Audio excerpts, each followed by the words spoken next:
for joining us on the Media Connection. I'm your host, Naima Latif, and we're here at the Illinois State Building for a very special exhibit, the Legacy Project.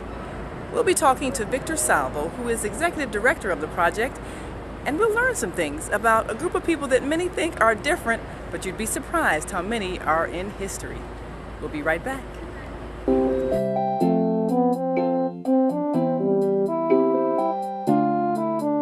Hi, my name is Victor Salvo. I am the Executive Director and creator of the Legacy Project, and we're standing in front of the Legacy Wall, which is our traveling installation celebrating contributions LGBT people have made to world history and culture. Who are some of the famous people that you're featuring here on the Legacy Project? There's a number of people who one would regard as famous. There's Frida Kahlo, a very famous Mexican artist who is bisexual. There is also a movie star from the silent film era called Ramon Navarro. Leonard Bernstein is somebody that a lot of people recognize because of his concert series. He was the director of the New York Philharmonic. There's also Tchaikovsky, who was a composer, Russian composer. Dusty Springfield, who was very popular during the 1960s. Tennessee Williams, a playwright. Freddie Mercury, the rock and roll star. Michelangelo always gets a few eyebrows raised. There's quite a few famous people on here, actually. So, what motivated you to put the Legacy Project together? The project was really started when I was a much younger man in an effort to sort of answer questions that we had about our own origins, because we didn't know anything about our own history. It wasn't really taught and it wasn't really studied. And we kept hearing rumors about who was gay and who wasn't gay, and it started as a personal research project, trying to educate myself, and I just did that and did that and did that for a number of years, and we came to the conclusion that we needed to share this content in some way with LGBTQ youth so that they would have role models to grow up with, because we grew up without any. And especially at the time when the project was conceived was during the very earliest days of AIDS. We really kind of believed that if people knew how many LGBT people were already actually in their lives and in their day-to-day existence, people whose names they would recognize, perhaps they wouldn't hate us so much and they would be more helpful during the course of the AIDS crisis. So that was really how it started. It was a personal research project. More and more people got involved with it. Eventually we gave it a name, and we decided to create a physical installation so that we could sort of leapfrog over the education system to make this information publicly accessible, that anybody could walk up to it and read it, because most kids would be too afraid to go to a library and ask for a book, that was on that subject. So it was our way of sort of getting around the limitations placed on us. Well, I see you have some very ancient people like Michelangelo. Mm-hmm. Is there anybody that surprised you from ancient history in discovering that they were LGBT? Probably Alexander the Great, I think, and even though in his time in 323 BC, it was actually fairly common for people to sort of be kind of pansexual in some respects. I had never really put it together what his relationships were like, and then I was able to, in my research, find out that he was lovers with his General Hephaestion. And if you think about it, this all came about during the heyday of the whole don't ask, don't tell thing, and you find out that Alexander the Great, who was considered basically to be the greatest soldier that ever lived, his exploits are still taught in schools and universities and military establishments all over the world. He created what, basically the Hellenistic period of our history all evolved from the conquest of Alexander the Great, and to think about that he was lovers with his general the entire time, and they died literally within like 8 months of each other. And their story, their love story, is so compelling and heartbreaking. My favorite aspect of that is when Hephaestion died, Alexander threw himself on the body and refused to allow the body to be moved for 2 days. And then after he erected the funeral pyre to him, Alexander took a knife and cut off all of his own hair and folded it into the hands of General Hephaestion and vowed that they would be together again soon, and set fire to the pyre while his men stood by and openly wept. And 8 months later, Alexander himself died. Wow. What are some other love stories you discovered in the course of doing research for this project? Well, there's a very famous coupling of Gertrude Stein and Alice B. Toklas. They're actually nominated together as a couple. We have only a couple of people who are actually nominated as couples. One I would probably draw your attention to over here. We refer to them as the Royal Manicurists because there's a bunch of different translations for their names. But this is really the oldest recorded same-sex couple in history. Their tomb was discovered during an excavation, I believe, in the 1964. And they were the only two people who were allowed to touch the pharaoh. And they are buried in their tomb. They're positioned in this particular image that you can see here. This is the sacred canonical position that indicates man and wife. So that was the positions that that men and women held, and yet these two men are depicted that way together. So they're considered to be the first recording of an actual same-sex couple, and that dates to 2400 BC, I believe. So that was actually, but we don't really know a whole lot about them besides like the artifacts that were gathered around them. Some people who actually aren't on the wall were also very eye-opening for me. Cary Grant was lovers with Randolph Scott for a number of years, and they ended up having to be sort of forced into these kind of lavender marriages that we used to call them at that time. But they lived together for a couple of decades actually before they were forced to separate by the studios. And I always found that was really tragic and also really cool because they remained close their entire life and they covered for each other essentially. There's a lot of that among movie stars who ended up having to part ways but figured out a way to remain close, for the rest of their lives. So there's a number of couples in here. Here's one that might be of some interest. Saint Sergius and Bacchus are the patron saints of the Byzantine army. They were ironically known to be lovers at the time. All the references to them in Greek terminology refer to them as eros, as lovers to each other, and it's believed that they were joined by the ritual called adelphopoiesis, which was sort of the joining of two men. Ironically, they were closeted Christians, not closeted gay people, and they were outed when they refused to enter the temple of Jupiter because they were Christian. So that was the reason why they ultimately were martyred, and for 1,000 years they were quite venerated in the Eastern Orthodox tradition. They're still considered saints, but they're not like major saints in like the Catholic construct of them. So I believe October 9th is their feast day. So it's just people like that. There's also someone who actually you might recall here. I believe he is now. I know he was beatified. I believe he is now officially a saint. John Henry Newman, who has always been regarded as sort of a patron saint of gay people because of his relationship with Father Ambrose St. John.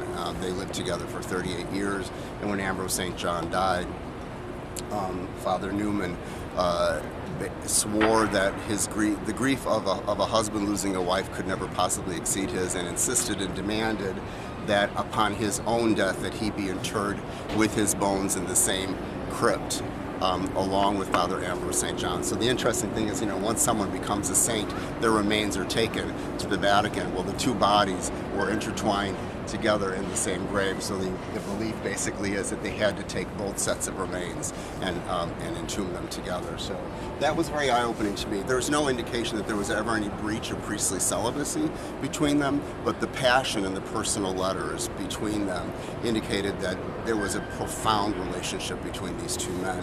Father Ambrose St. John actually even followed Father Newman, who had been an Anglican priest, followed him into the priesthood just to be with him. And they remained together for the balance of Father Ambrose St. John's life. So I thought it's a lovely story in a way. Mm. Well, some of these people, I guess, predate Christianity, and a lot of the Sodom and Gomorrah stories and all of that. Were you able to tell if there was a different philosophy about same-sex relationships back then in BC, in that era? From what I have been able to tell, and I am by no means a complete expert on this, but from what I have been able to tell, the world was not as hung up on it back then as it was here. Relations between people of the same gender were actually quite common. They were common all the way up, through the times. The Egyptians, obviously practiced homosexuality, and many of, from my perspective as a Christian in the study that I have done around this issue, of course I bring a different perspective to it because I'm a gay Christian. The things that I have read that sort of talk about where a lot of the biblical prescriptions actually came from really do seem to be more culturally driven and less religiously driven. And it kind of makes sense when you think about the fact that except for the few passages in the Old Testament that talk about it, there really is not much more to it yet you compare it to how many other things were really beaten into people as far as, trust and lying and all the other virtues. It gives you a different kind of perspective, and it begins to make me think that a lot of the prescription that came about around this particular subject was driven by cultural fear that drove people into the closet even at that time. And so, how do people change is when they actually meet and get to know somebody and talk to them and understand what their lives are like. Like I said, I come from a Christian tradition, so I can't hate Christians because I am a Christian. My mother was a Christian, all my family are Christians. I can't hate straight people because my mother was a straight person. My best friend is a straight person. It's because I know those people. That's where I come from. I can't have those feelings. But for gay people who have to remain in the closet, it ends up being a situation where they can stand literally in a room and be hated by the people who claim to love them around them, because the people who are doing the hating don't realize it. They don't realize how it's being heard. So to me, it's really just about getting to know people. And there's always going to be people who have a problem with it. That's okay. Not everybody has to agree with me, but I'm a human being. I'm here. I'm doing my thing. I'm not bothering anybody. And if this wall and the information that it has here can help one kid not commit suicide, then my job is done. Now, I've seen the display with the Native Americans, and I believe it says two-spirited people. Mm-hmm. Is there a spiritual belief that Native Americans tend to have about people who are perhaps LGBT? Well, I know something about this, but I'm not an expert. So it was my teachable moment when I first learned about this. Two-spirit people are, the term has been adopted largely by indigenous tribes all over the world, but they're somewhat different depending upon what continent they're on. So when we talk about two-spirit here contemporarily, it's really focused on North America, so it's like Canadian, First Nations, and Native Americans, right? So those are the tribes we're really talking about. Those tribes, interestingly, do not recognize the difference between Canada and the United States. They refer to the entire landmass as Turtle Island, right? So the tribes flowed across the borders. Those political boundaries were created by white people. So in their tradition, where the term two-spirit came from is that they believe that there are certain people who are chosen by God to be inhabited with two souls, both a male soul and a female soul. And these individuals, historically, centuries ago, were considered to be the chosen ones. They were the shaman, they were the healers, they were the educators. They would even go so far as to have tests that they would do with small children to try and identify if they were destined to be two-spirit by seeing which toy they chose to play with. And if it appeared that was the path their life was going to evolve towards, they were educated differently, they were raised differently, because they were considered to be blessings to the tribe. And what would end up happening is, and it's a really complicated sort of socio-sexual paradigm that far eclipses anything that Western civilization ever came up with. But you have to try and open your mind and expand these possibilities where you could have a biological male and a biological female joined in the same marriage, but the female was the male in the relationship and the male was the female. Or you could have two people of the same gender together, but one took the male role and one took the female role. Or then you add in passivity and aggression and all these different things, and it becomes this really, really complicated matrix. But the thing is, they were cool with however it was, because those people were in love with each other, and they created whatever kind of relationship they were going to have with each other. And they were celebrated and, like I said, seen as blessings. But then what ended up happening, of course, white people came along and they brought with them Western civilization and all different kind of missionaries and things, and they started recognizing that there were these individuals who clearly did not look like they were supposed to according to the values that were being asserted upon them. And what ends up happening when you have a dominant culture and a culture that gets subsumed by it, right? You have the people who see this massive force encroaching upon them, and within that smaller group, there are some folks that decide that they're going to side with the power, right? And they're going to sell out the people who got the short end of the stick. So what ends up happening is there were a lot of people that were willing to go through this assimilation process, and people who were truly unique, like Two-Spirit people, got pushed further and further to the periphery. Homophobia came and set in, and eventually these people who were once venerated were kicked out of their tribes, and they were left to their own devices. So the plaque that we have on North Halstead Street, and these are the plaques that we have, our memorial to Two-Spirit people is one of the only memorials that actually exists, and they come every year on the anniversary of its dedication and do a blessing ceremony, because we have chosen to try and honor them and to help them in their struggle to reclaim their place in their tribe. So it's a really, really touching story, and I had so much personal education that I had to do around this. I'm really passionate about Two-Spirit. Out of all the people that you've studied across the world, are there some cultures that are more accepting than others, or some more condemning than others? What has been your observation? I think it probably would not be too surprising to say that cultures where the church plays an extremely aggressive role, and that's not just the Christian church, it could be the Muslim church, any place like that, any of those cultures are likely to be more restricting in terms of personal expression, shall we say. And that can take a variety of forms. It can take the forms of sort of gently not really approving, all the way up to murdering people, right? So it's a spectrum.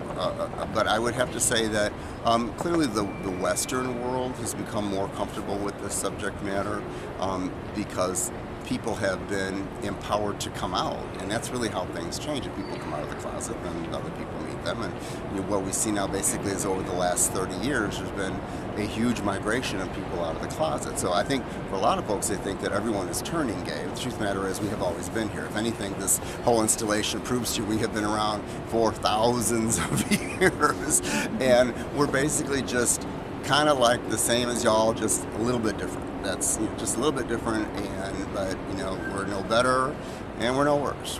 It's like having blue eyes, it's just, or left-handed. It's just a different kind of thing. And I always, I've got an app on my phone that lists all the abominations, and every once in a while I check in on it, and it's like, this is still the one. Nobody worries about eating pork or wearing red or wearing polyester. Or anything. There's all kinds of things that people do not obsess about, but this particular thing got infused in politics, and it got stuck, and now what we're seeing happen is just this huge shift that's happening in society. And I personally feel very blessed to be living in a time when I get to witness that process firsthand, and have lived through from what it was like when I was born in the 50s to Lord knows how much longer I will be alive. But my guess is in the next 50 years I'm probably going to see a lot, so it's pretty awesome. One last question. In taking this exhibit to schools, do you find that it empowers some students to perhaps come out and talk about it? On school campuses, it's hard because people don't really talk to us because we're not out there all the time. We basically bring it there and we leave it, right? And then they do their own thing. There are already campus groups, so there's identifiable LGBTQ organizations that already exist. Now, whether or not there is someone there who isn't a part of that organization or is still in the closet or still has fear that this has an impact on them, I can only speak from my personal experience of how different my life would be if I had grown up with this. And that's really what this is about, so that the people that we regard as our children, the people who are going to inherit everything that we have tried to do and the changes that we have tried to make, we need to give them a reason to steward this movement forward, and they're not going to do that unless they are aware of what their past was. So if they come out of the closet because of it, then this hopefully will make that process a little easier.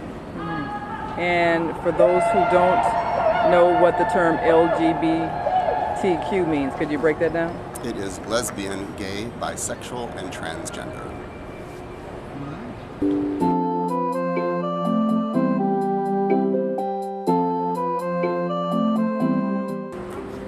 Many great people have been part of the LGBT community, and we need to understand that all of us are unique so that we can appreciate the difference. It's been a learning experience, and perhaps someone you know may be part of a community that has been persecuted wrongly and now may be more understood. I'm Naima Latif. We'll see you next time.